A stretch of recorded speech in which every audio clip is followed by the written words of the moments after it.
Welcome to a deep dive into the world of WHY.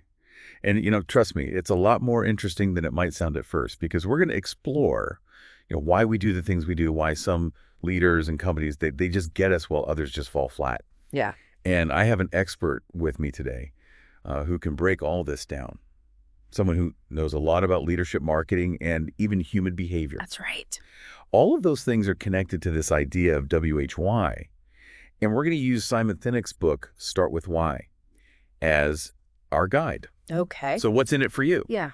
Well, you'll discover how understanding WHY can unlock some pretty deep motivations. Like we'll unpack those decisions that seem completely illogical and even gut feelings you just can't explain. And of course, who doesn't want a little more success in their lives? Right. Sinek makes a strong case that understanding your own WHY is a key ingredient to achieving lasting success, both personally and professionally. Yeah. So let's get started. Let's do it. One of the core concepts Sinek introduces is the golden circle. I'm curious, can you explain what makes this framework so powerful and how it applies to the real world? Sure. Not just in business, but maybe even in our personal lives. Absolutely. Yeah. So most companies tend to communicate from the outside in, so they lead with what they do. Right. We make the best smartphones. Okay. We offer comprehensive financial services. Sound familiar, right? Okay, all the time. Then they might tell you how they do it differently or better, maybe focusing on innovative features or unique approach. Yeah. But think about a company like Apple. Okay. They don't start by telling you about specs or gigabytes. Right. They start with WHY. Okay. Their core belief in challenging the status quo and empowering the individual. Yeah. It's about the feeling their products evoke a sense of creativity and being part of something bigger. Yeah, it's like they're saying, we believe in this, and if you do too, then our products are for you. It's Exactly. not about pushing features. It's about connecting with people on an emotional level, Yeah. like choosing a tribe you want to belong to. Have you ever felt that way about a brand? Oh, yeah, for sure. I think, all of us have. And that feeling of belonging is actually deeply rooted in us. And Sinek uses a brilliant analogy to illustrate this. Okay. Dr. Seuss's Sneetches. The Sneetches. Yeah, remember them? Oh, yeah. With the stars. They were obsessed with having stars on their bellies to fit in. To fit in, yeah. What's fascinating here is that this desire to belong isn't superficial. Right. It's driven by a deeper human need for connection and shared identity. Oh, that's so interesting. And it's amazing how a children's book can reveal such profound truths about human behavior. It is. But, thinking about those Sneetches, I'm curious, what tribe do you feel like you belong to? Yeah. What brands or products resonate with your values so much that you'd, well, maybe not get a tattoo, but definitely feel a strong sense of connection? That's a great question. I think we all have those tribes, whether it's a community built around a hobby, Right? a social cause, or even a brand that embodies something we believe in. The point is, we're not just buying products or services. We're buying into a set of values, a belief system, a feeling of belonging. That makes a lot of sense. Now, Sinek also dives into the ways companies try to influence our behavior, talking about manipulation versus inspiration. Yeah. I'm ready to unpack this a bit further. Okay, so manipulations are everywhere. Think price wars. Okay. Limited time offers, or even those fear tactics that prey on our insecurities, Yeah. they work in the short term because they create a sense of urgency Right. or appeal to our desire for a good deal, but they rarely result in genuine loyalty. Okay. Think about it. How many times have you been truly loyal to a brand that constantly bombards you with sales tactics or makes you feel pressured? Oh, all the time. I feel like I'm constantly being manipulated, like those limited time offers that make you buy something you don't even need. Exactly. It's frustrating because you know it's a tactic, but sometimes you still fall for it. Right.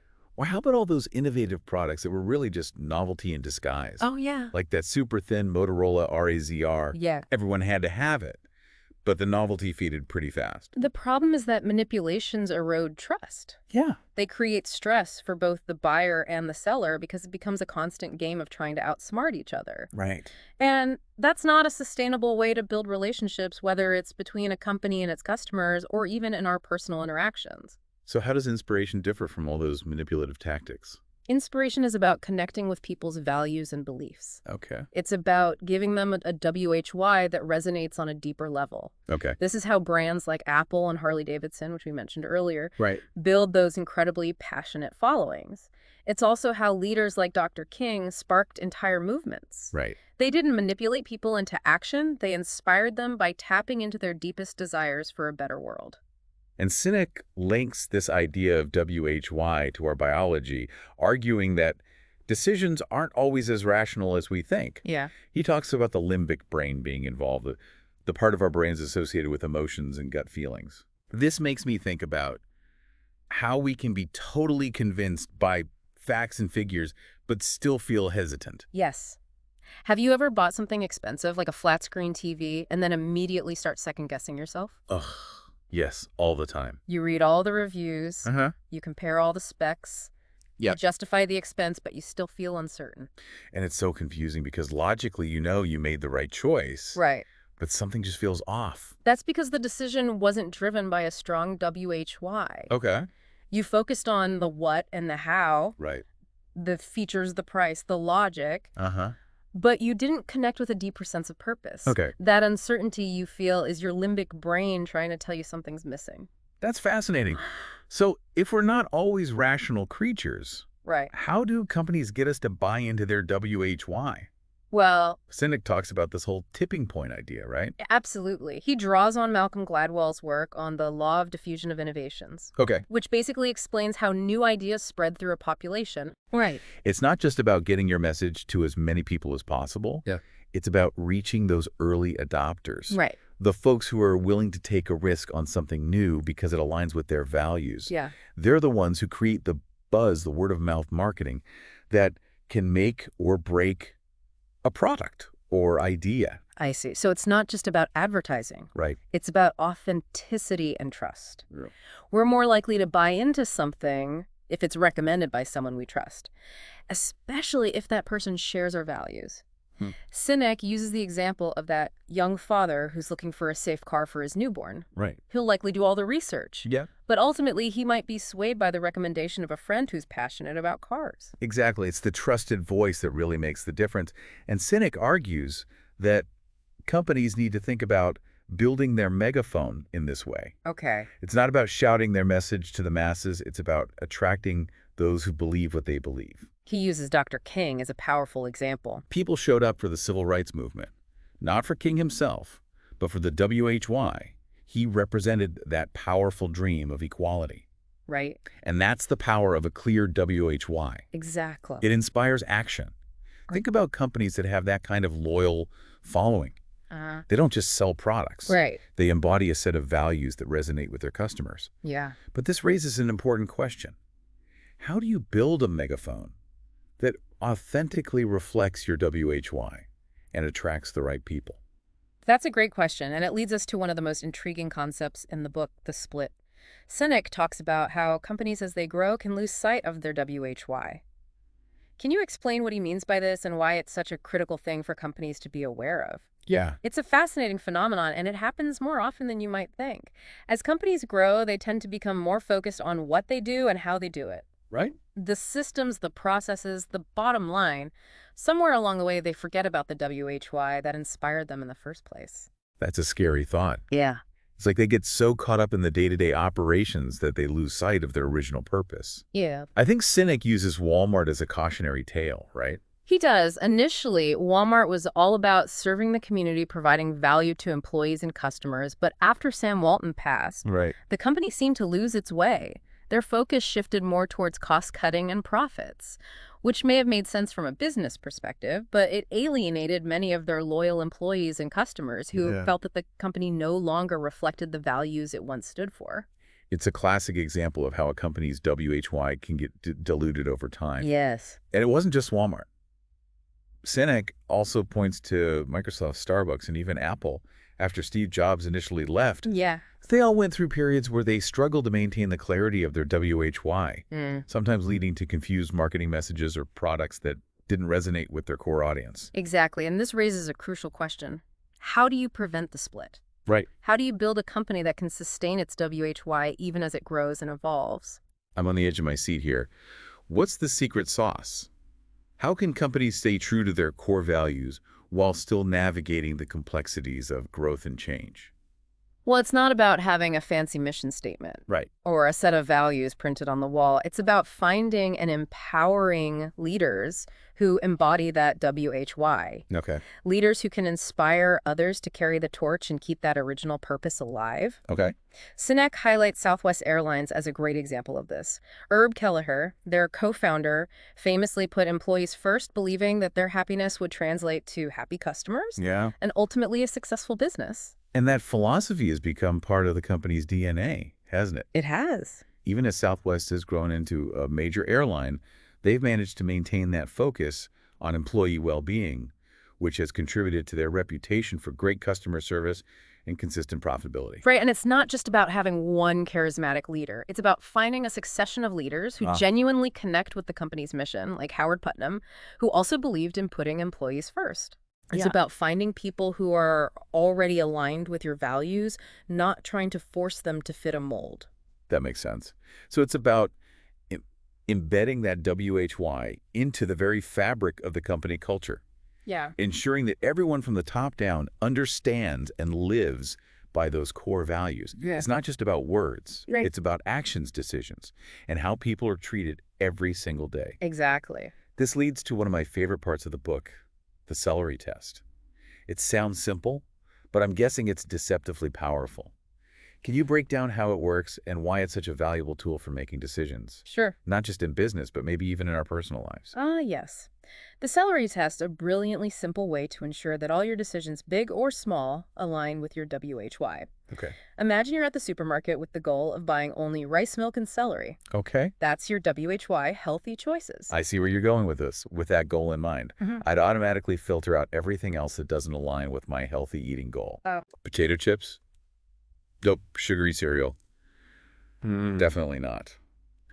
My WHY would guide my choices and make decision-making much easier. Right. Yeah. Now, apply that same principle to business decisions. Okay. The celery test means evaluating every action, Mm-hmm. every strategic move, every product launched through the lens of your WHY. Right.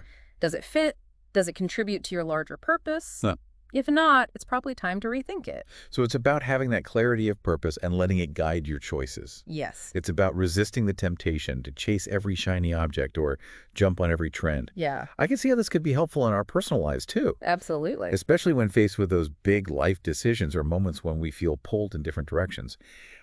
How would you say someone could apply the celery test to their personal life? It all starts with identifying your personal WHY. Okay. What truly matters to you? Yep. What are your core values, your passions, the things that give your life meaning?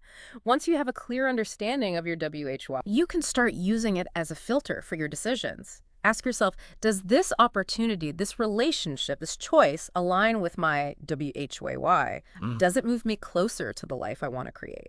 It's a powerful way to stay focused on what truly matters and make choices that are aligned with our deepest values. Yes. Sinek uses Volkswagen as an example of a company that failed the celery test, right? Yeah. What happened there? Right. Volkswagen was known for making those affordable, reliable cars for the everyday person. Okay. Their WHY was centered on accessibility and practicality. Right. But then they decided to introduce a luxury car that completely flopped. Because it didn't align with their WHY.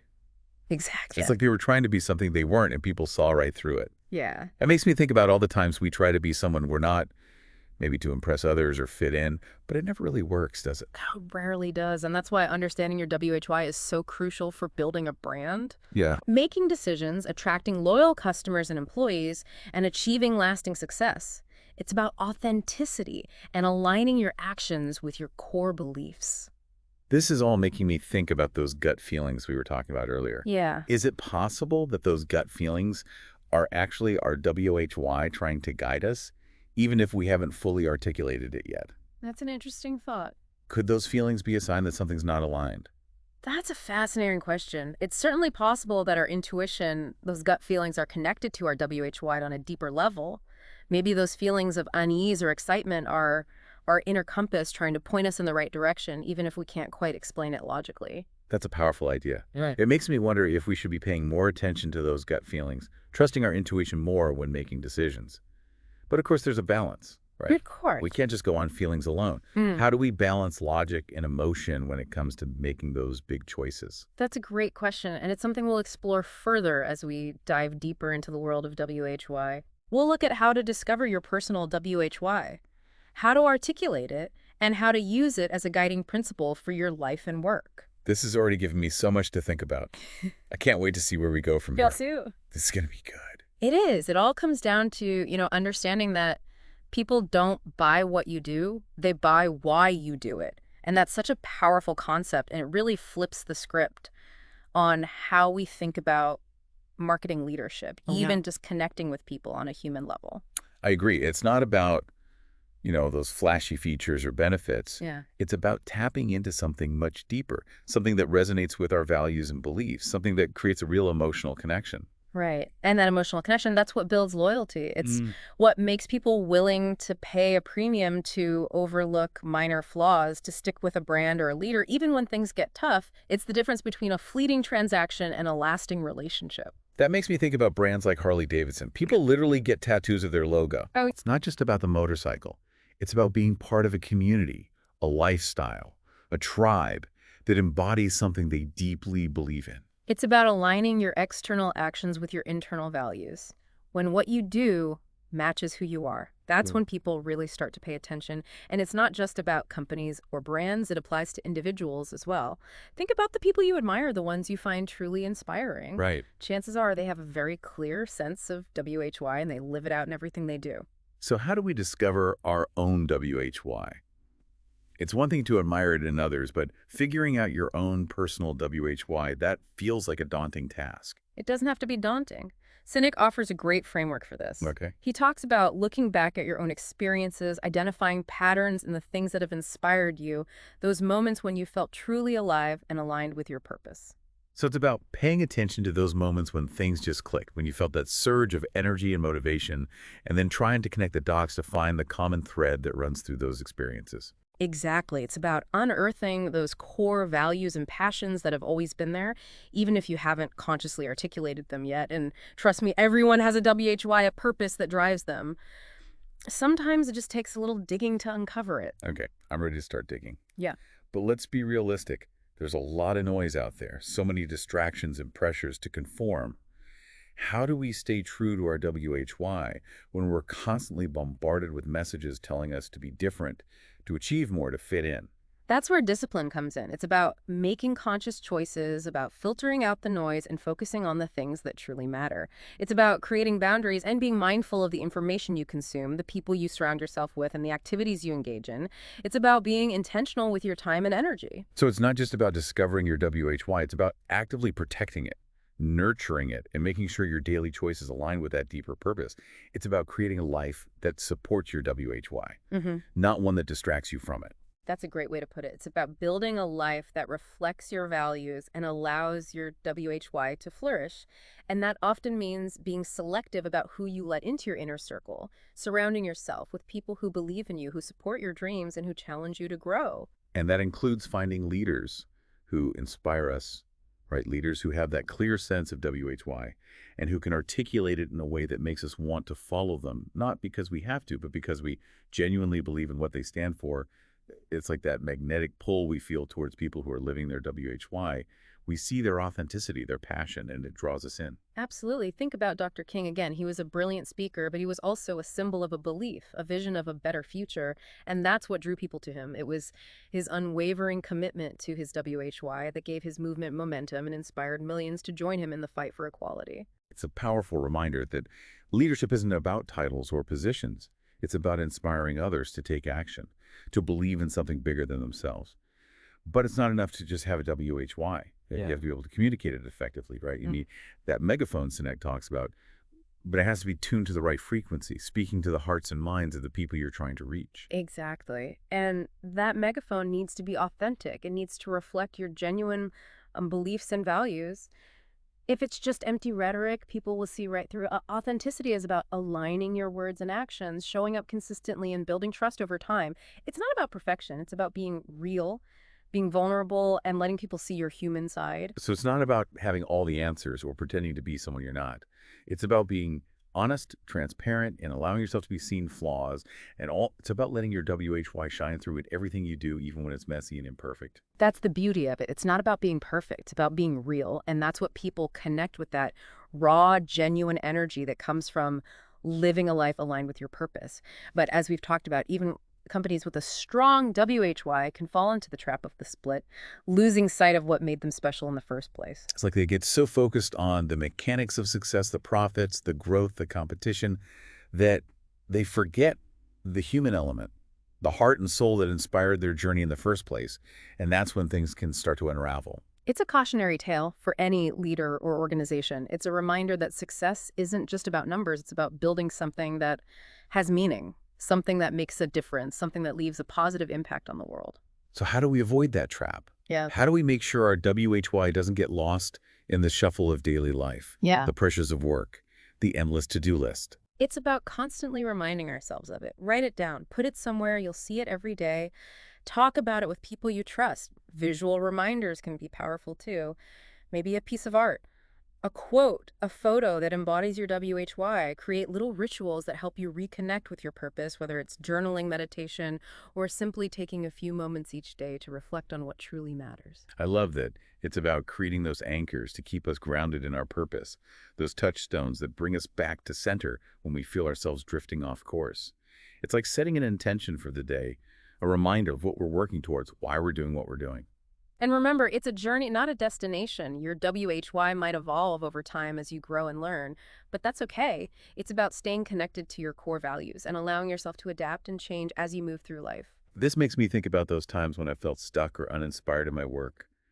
Maybe it's a sign that I've lost touch with my WHY, that I'm no longer aligned with the work I'm doing or the way I'm doing it. And maybe the answer isn't about finding a new job, but about finding a way to bring more of my WHY into my current work, to find ways to infuse it with more meaning and purpose. That's a great insight. It's about taking ownership of your work, finding ways to make it more fulfilling, more aligned with your values. It might mean having some tough conversations, setting boundaries, or even taking on new challenges that allow you to tap into your strengths and passions more fully. So it's not about settling for a life that feels misaligned or uninspiring. It's about taking action, making changes, and finding ways to create a work life that supports your WHY, not one that drains you of your energy and passion. Now, speaking of taking action, Sinek also talks about the importance of finding your HLW, those values and principles that guide your actions and make you uniquely you. It's how you bring your WHY to life, the tangible expression of your purpose. This makes me think about all the different ways people can express their WHY. One person might express their passion for sustainability through activism, another through creating eco-friendly products, and another through educating children about environmental issues. The WHY might be similar, but the HOW is what makes each person's contribution unique and valuable. Exactly. And those HOWs need to be consistent with your WHY. Otherwise, it's all just a facade, a marketing gimmick that people will see right through your actions.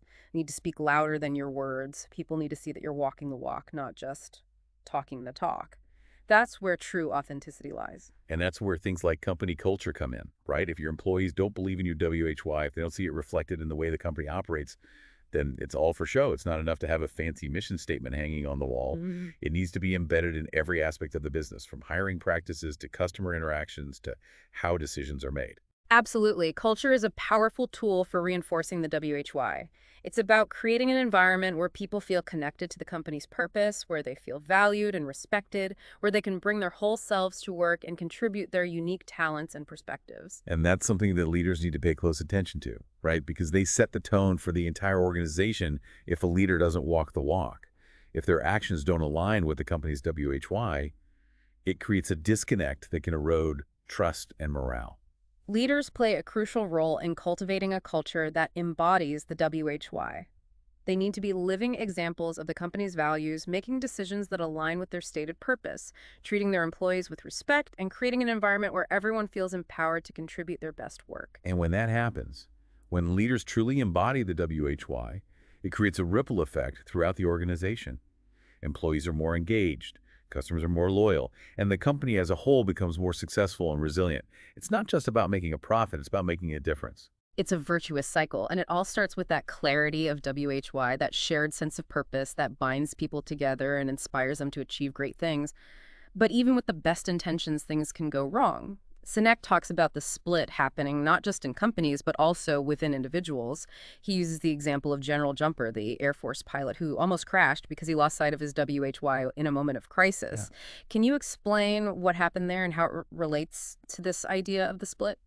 Yes, I found that story so fascinating because it shows that even the most skilled and experienced among us can lose sight of our WHY, especially in those high-pressure moments when we're operating on autopilot or relying on ingrained habits. General Jumper had all the training and expertise, but when faced with a sudden emergency, he forgot his WHY, his mission, the bigger picture, and he started making decisions based on fear and instinct rather than strategy and purpose. It's a powerful reminder that we're all susceptible to the split. Even when we have the best intentions, we can get so caught up in the details, the tasks, the immediate pressures, that we lose sight of what truly matters, the WHY that gives our work meaning and direction. So how do we prevent that from happening? How do we make sure we don't lose ourselves in the midst of chaos and complexity? It goes back to what we were talking about earlier, those anchors, those reminders, those practices that help us reconnect with our WHY.